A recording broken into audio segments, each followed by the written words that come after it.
Hi, it's Alison from Engli-teach. I hope everyone is having a great day or a great evening wherever you are in the world and you're ready for another little English lesson for me. Well, this English lesson is really one of information for you today. Now, lots of you will be wanting to learn English for many different reasons. In fact, you could comment below and tell me, why are you learning English? I want to know I'm going to write it up, what are your reasons for learning, wanting to learn English. Okay, I'm going to put it up on the board. Here we go. I want you to tell me, what are your reasons for wanting to learn English? And there should be, obviously, as it's a question, a little question mark on the end. There you go. What are your reasons for wanting to learn English with me? Okay, is it because you want to have a better job or that you want to find a job? Is it because you want to study abroad or even in your own country? Is it because you just want to be able to communicate with foreigners more in the current job that you have or just in your life situation? Whatever the reason is, I would really like to know, why do you want to learn English? Now, I've got loads of fun lessons, as you know, on my YouTube channel here. I even have a little course that you can do as well, very cheap course, but you are going to need to take perhaps some exams eventually to show that you have an ability in English. Now, the main exam that everybody tends to go for is the Cambridge English exam, and there is a specific way of measuring how well you are learning and what level of English you are at, and that is called the CEFR. And the CEFR, I'm going to write that up here for you. The CEFR, okay, the CEFR is, let's put that in the middle for you so it's nice. Okay, the CEFR is the Common European Framework of References for Languages. Oh, a mouthful, I know. But I've got something to make it a little bit easier for you. Okay, here we go. Oh, here. I'm just going to zoom myself out a little bit. There we go. Right, I'm trying to squidge myself onto the side. To get that squidge, that means squash myself over here. Squidge. I love that word, squidge. Okay, so this is basically the chart from the Cambridge website, and I'm going to leave a little link below actually, so that you can get myself comfortable, so that you can actually access this and get even more information about it if you wanted to.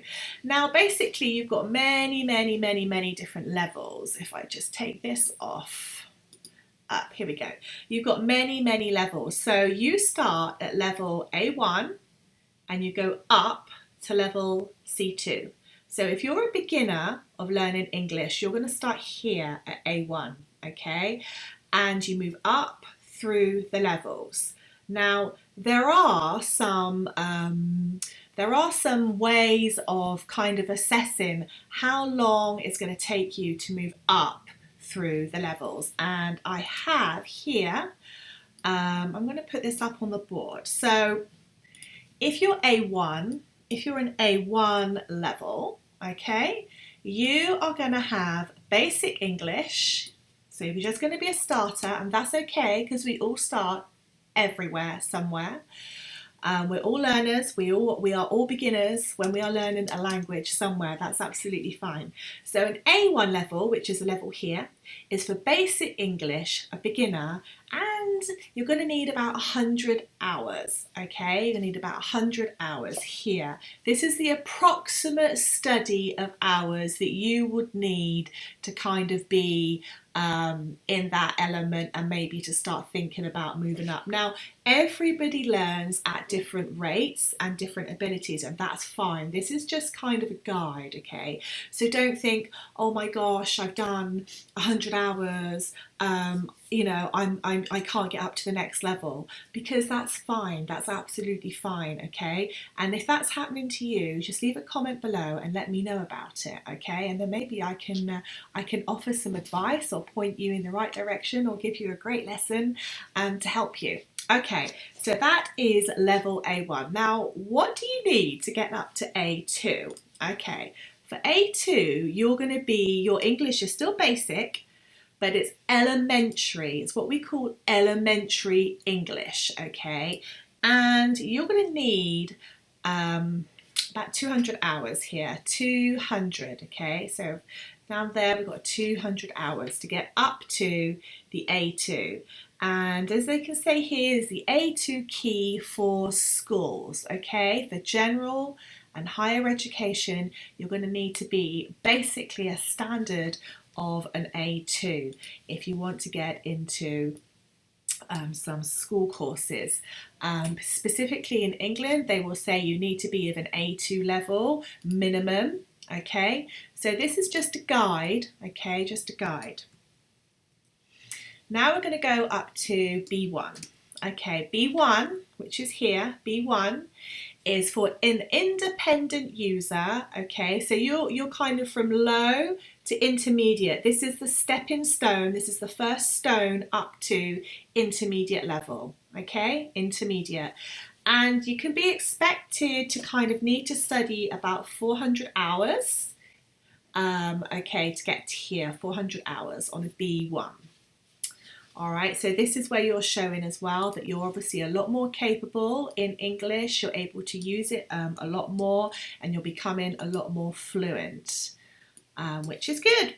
It's all good. But again, don't worry if you're not there yet. We all have to start somewhere. Okay, the next one is the B2 element here, B2 level. Okay, and the B2 is a high to intermediate level, and you can expect to study approximately about 600 hours. Okay, here, 600 hours. Okay, so we've gone A1, A2, B1, now B2. Now we're going to go up to C1. And can you see here on the grading here, we've got basic here, which is fine because we all have to start somewhere. Then independent. This is when you're kind of able to be a bit more of an independent studier and an independent student, and that you have a better command of English. Okay, now let's go to C1. Now the C1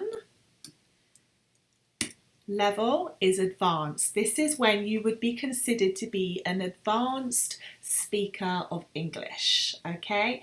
And 800 hours thereabouts, okay, is what is kind of expected. That's the guide, 800 hours.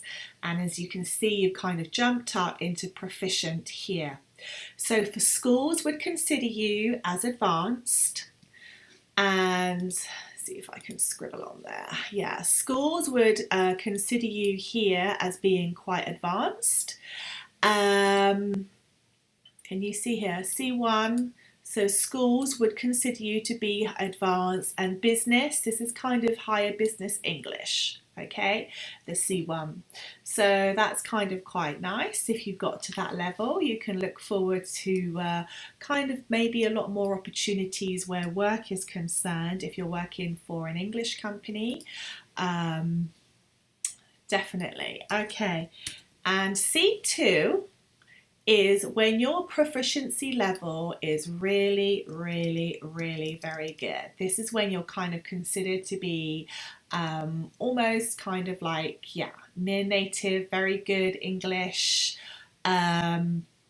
and lots and lots and lots of opportunities here if you're wanting to go specifically into general and higher education.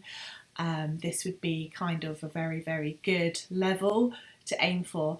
But I just want to be clear that these are the measurements, because at the end of the day there has to be a way in which learners of learning English that this can be measured. There has to be a measurement, otherwise how would you know what level you're at and where you need to get to? But it is by no means, don't worry if you're not, these are just goals, okay? These are goals, these are aims. So if you're not yet at A2 or B1 or B2 or C1 or C2, okay, it's absolutely fine, because we all have to learn. Okay, so I'm just going to take that off now for a little minute. If you are not yet at the stage really of taking the exams, then don't worry, you will be one day. Maybe you don't want to, maybe you don't need to, but if you do, then obviously the opportunity is there and it's really good for you. So I hope that's really helpful information for you if you're starting to learn to speak English. Now, one of the best ways, obviously, of learning English is kind of what Engli-teach is all about, which is easy English every day.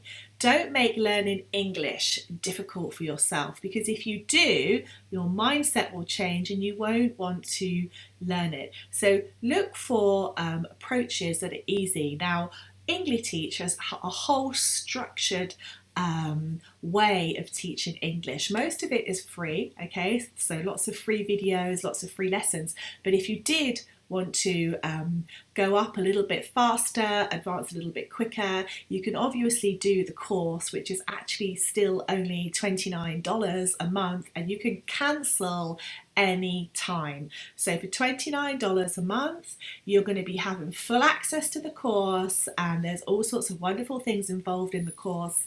And most of all, you are going to be an independent learner. So you don't have to turn up for a lesson, you can just work through the course. And obviously you can reach out to me, you can write to me, and there's all sorts of exercises in the course where we do kind of interact, so it could be really fun, and it might be the type of affordable course that you are looking for if you want to start learning English, or you want to progress your English to an intermediate to an upper level. So from a B1 to maybe a C2 level, then it's really a very, very good course for you. Now, I studied applied linguistics and English literature and language as one of my degrees. So I am, have a very good grounding in English, and also I'm a specialist English teacher as well. So I hope that's really helpful for you, and I'm going to leave a little link, like I said before, so that you can access the Cambridge English Organisation assessment levels, which are here, and you can read a little bit more about that and get more information if you wanted to. Okay, thank you. See you again soon. Bye.